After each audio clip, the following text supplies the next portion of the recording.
উত্তরাঞ্চলের শস্য ভাণ্ডার হিসেবে পরিচিত নওগাঁ জেলায় কুয়াশা জানান দিচ্ছে শীতের আগমনী বার্তা। আর এই আগাম শীতে স্থানীয় বাজারে আসতে শুরু করেছে ফুলকপি, সিম, টমেটো সহ নানান শীতকালীন শাকসবজি। এতে শুরুর দিকে দাম চড়া থাকলেও সপ্তাহের ব্যবধানে এসব সবজির দাম এখন কমতে শুরু করেছে। বৃহস্পতিবার সকালে নওগাঁ শহরের গোস্তহাটির মোড় এলাকার পৌর পাইকারি বাজার ঘুরে দেখা যায় মানভেদে প্রতি কেজি ফুলকপি ৮০ টাকা থেকে ১০০ টাকা, সিম ১০০ টাকা থেকে ১১০ টাকা, টমেটো ১০০ টাকা থেকে ১১০ টাকা।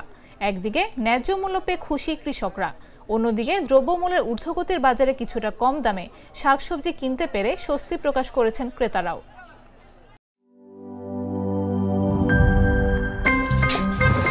আমার একটা স্মার্ট সিদ্ধান্তে 25% গ্যাসের খরচ কমেছে। ভাবছেন কিভাবে?